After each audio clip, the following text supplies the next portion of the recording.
Bonjour à tous, on se retrouve pour une nouvelle position de combinaison avec les blancs qui ont, dans cette partie, apparemment sacrifié une tour pour l'attaque.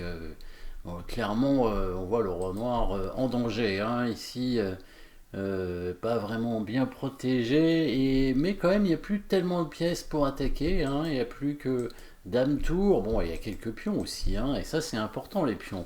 Surtout quand ils sont proches du roi comme ça. Les blancs qui ont au minimum l'échec perpétuel, en tout cas, avec l'échec de la dame ici en G4 et après elle pourrait revenir en G7, ce qui est déjà pas mal en soi, mais évidemment on veut faire mieux. Et on veut bien sûr essayer de gagner cette partie en gagnant quoi? On va gagner du matériel probablement, voire mater, certainement on va mater plutôt, avec le roi noir placé où il est. Il a plus de cases, et il suffirait de faire échec sans donner de cases de fuite. Donc par exemple, alors il y a beaucoup de possibilités d'échec dans cette position, des coups forcés, évidemment.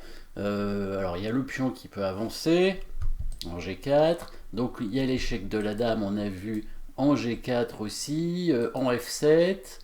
La lame qui peut donner échec ailleurs, mais en se sacrifiant, donc ça semble pas extraordinaire. Et il y a éventuellement la tour qui pourrait donner échec en prenant ce pion.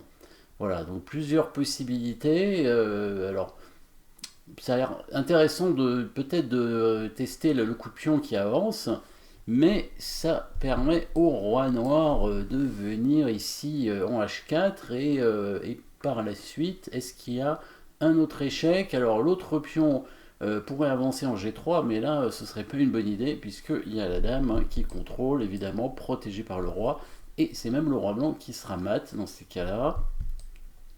Donc pas du tout une bonne idée. La dame blanche ne peut pas trop donner échec sans se sacrifier. On pourrait éventuellement la sacrifier ici en H7. Quand la tour prend, on reprend en faisant échec, mais le roi noir a une case de fuite. Et il n'y a pas de réseau de maths apparemment, donc là, ce coup forcé ici avec le pion peut-être n'est pas suffisant. On va voir, Alors, évidemment, vous pouvez chercher bien sûr dans la position de départ pour savoir quel est le bon coup forcé dans la position. Alors il y a deux échecs de dame, dame G4 et dame F7. On va les regarder aussi. Donc dame G4, évidemment, il n'y a qu'un coup, il y a le roi qui vient en H6. Alors je vais faire la variante qu'on a vue tout à l'heure, évidemment. Sur G4, le roi vient en H4. Et ici, si la dame prend H7, par exemple, évidemment, hop, tour prend, le roi s'en va en G5. Et là, il n'y a plus rien du tout avec la tour, évidemment. Si le pion avance ici, bon, bah, la dame prend. Et ce sont même les blancs qui sont mat, comme on disait tout à l'heure. Donc maintenant, regardons peut-être le coup dame G4 avec le roi qui vient en H6. Il n'y a qu'un seul échec après, c'est en H4. Le roi reviendrait en G6. De toute façon, il n'y a pas le choix, c'est vraiment les coups forcés. Les noirs n'ont pas le choix du tout de coups, a priori, mais ça suffit pour eux, puisque après l'échec en H4, quand on revient en G6, on ne voit pas trop comment progresser, à part revenir avec la dame. Et à ce moment-là, même la dame noire pourrait couvrir l'échec. Donc là, ce serait pas une bonne idée non plus. Pas une bonne idée non plus. Qu'est-ce qui reste comme échec? Dame F7 échec. Pareil, le roi va venir en H6.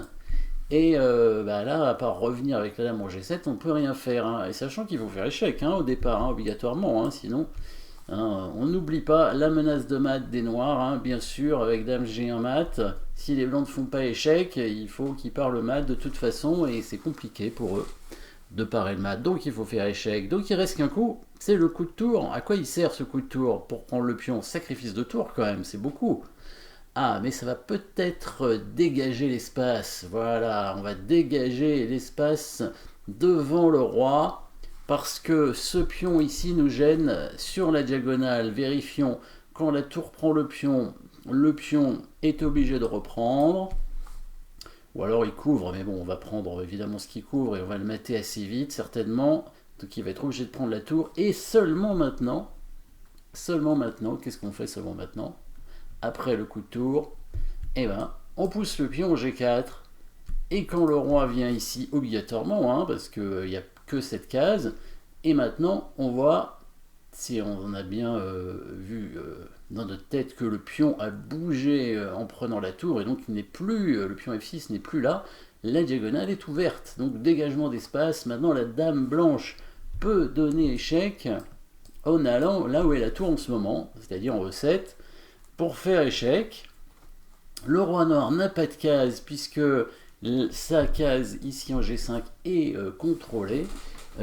Du coup, la dame noire est obligée de couvrir, et là, maintenant que la dame a bougé, le petit pion qui est ici peut maintenant faire mat, hein, le mat avec le pion finalement. Hein, c'était bien le pion qui donnait mat, mais il fallait dévier la dame noire pour que le pion puisse donner mat. Il fallait dégager l'espace avec ce coup de tour prend pion. Hein, on détruit un peu aussi la chaîne de pions qui défend le roi, mais c'est surtout un dégagement d'espace ici. Le roi n'a pas de case, hein, bien sûr. Couvrir avec la dame, ça ne sert à rien, elle va se faire mater quand même, hein, bien sûr. Si la dame couvre, on prend tout simplement la dame. Et après, on fait comme ça aussi, hein, on pousse le pion, puis là au choix, la dame ou le pion pour mater. Bien sûr, donc il va prendre la tour. Et donc, dans ce cas-là, on pousse le pion. Le roi est obligé d'aller ici. Et là, comme le pion a disparu, la diagonale maintenant est libre. L'espace a été libéré.